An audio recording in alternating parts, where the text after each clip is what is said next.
Hi guys, a quick system overview of the Atari 2600.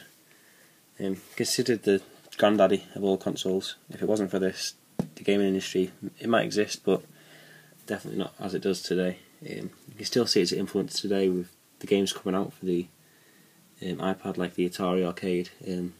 The arcade come out. It was only come out because of the Atari 2600. Originally released in 1977. Its popularity was slow at first, mainly due to the high price tag, which was $200, which may not seem like a lot now, but at the time that was a huge sum of money. However, if you wanted the most powerful gaming system available, you'd pay it, and eventually that's what people started to do. With the introduction of games like Space Invaders, arcade classics that were well-established arcade games like Space Invaders, Asteroids, Super Breakout, games like these, people wanted to play them at home. They didn't want to go to the arcade anymore and play them. And something as simple as a cartridge, we take that for granted today. We consider it outdated. But just think what it was like before the Atari 2600, and before cartridges, before interchangeable games. We had consoles simply that had the games installed on the system.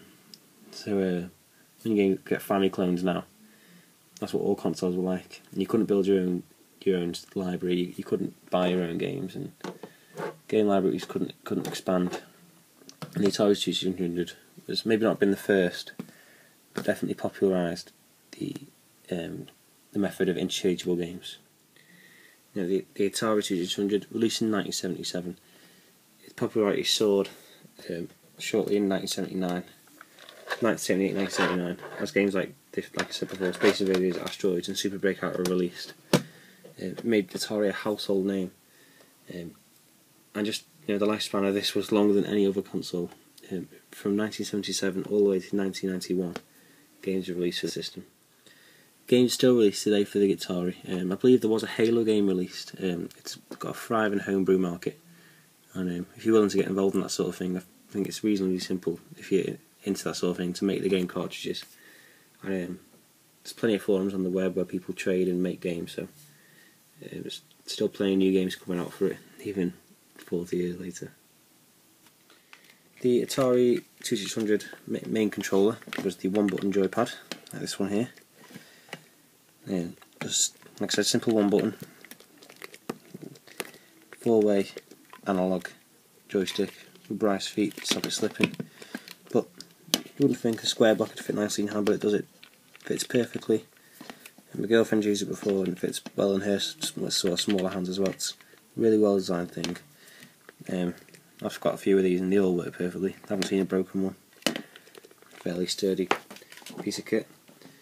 The other console I have is the paddle controller, which sits in your hand like that. Push the button there and twist it, but only turns so far.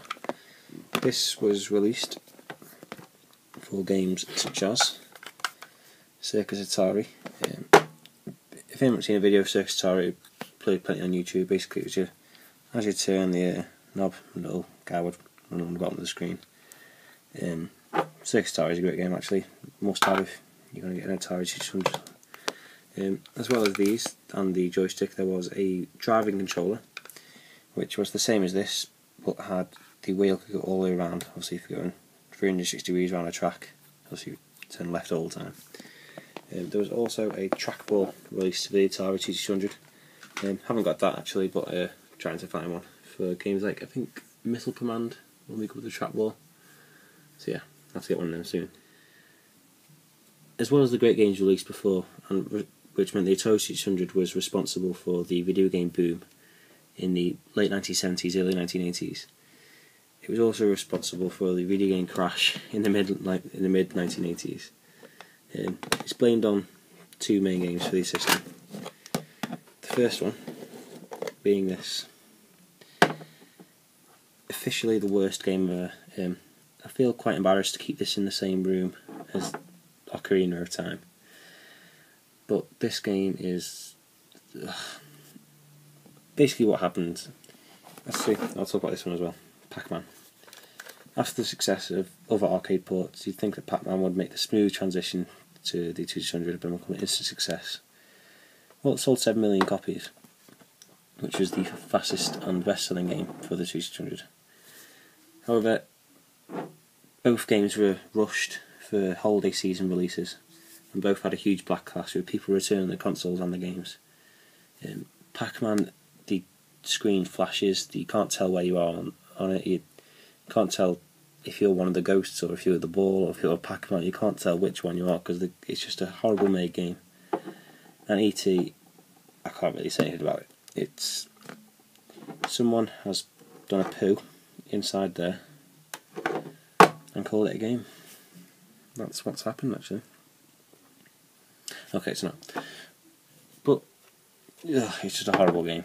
It's meant to be sort of a game loosely based on the game Adventure for the Atari 2600, but it's just actually folklore goes that Atari had to bury 1 million cartridges of the E.T. game in the Sahara Desert, or was it in some sort of desert. I'm not sure how true that is, but yeah, it's basically these games were released by businessmen. The games now are released by artists and people who care about video games and know what to do. These were released by businessmen who wanted to make money, and it really shows. And I think it's mainly because of these two games and the oversaturated market within the 2600. There's a lot of bad games coming out for it, not just these two. Being released by businessmen who wanted to make money, and people got sick of it and moved to other forms of media, and the gaming industry was left to suffer. But all this negative talk, the Atari 2600 didn't last for, hasn't lasted for the best part of 4 decades, being a bad console. Definitely not. There's some brilliant games for it. E.T. is a bad game that comes from a movie, but the 2 Star Wars games released, really good games. Proves that not all games that come from movies are bad. We had games like the Pitfall games, Pitfall 1 and 2. Pitfall 2 actually is one of the rarer games for the 2600. Let's go all the way to America for that one. However, Pitfall, great game. It's become synonymous now with the gaming industry. I think it's on basically nearly everything. But the original was on 2600 and a really great game. We had the Real Sports series, really great games in their own right. Each one individually is really good. Prefer the boxing game. Tennis game is really good, especially multiplayer. The boxing is really fun as well. It's just a button bashing mess. But yeah, some of the first sports games to come out for the console, and for any console in fact, really good games. And actually my favourite game on the 2600, and one of my favourite shooters, possibly one of the first shooters as well, Zaxxon. One of the first games made by Sega. You can get this actually on the Namco arcade or the iPad for about 70p. Definitely worth it if you haven't got 2600.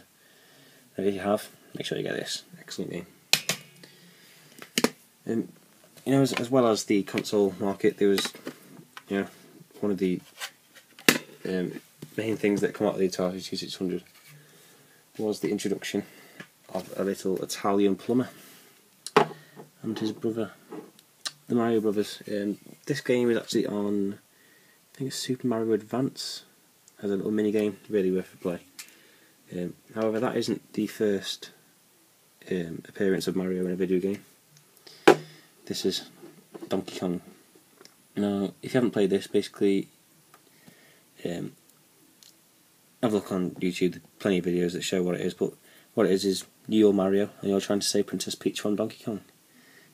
2 great games, really fun, and a must-have for any Atari owner. I think Mario Brothers may be available on the Virtual Console. Can't remember. Yes, you've got to pull a bit anyway on the little computer there. My favourite game for the 2600, or one of my favourite games anyway, is Centipede. Again, most of these games have been released on the Atari Arcade for the iPad as well. This is a really good Space Invaders variant. I prefer it to the original on the 2600. Really great game. Something I keep going back to time and time again. So, overall impressions for the 2600. not a lot can be said about it really. It's just it is the daddy of all consoles. It led the way for many different reasons.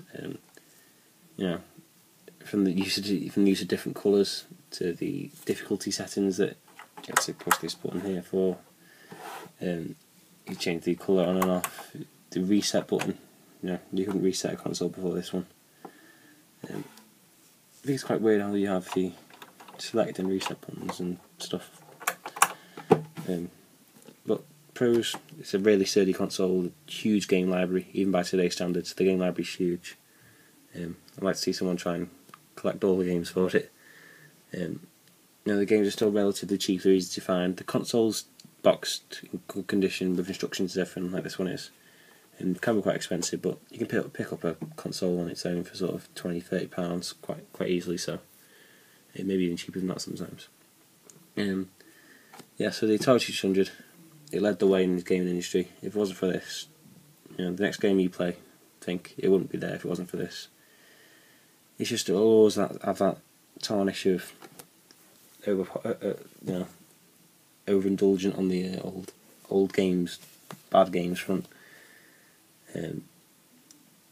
It was partly responsible for the video game crash, but I suppose it made up for the fact that it started a revolution that has carried on for 4 decades. So I think we'll let it off. Anyway, guys, thanks for watching, and I'll see you next time.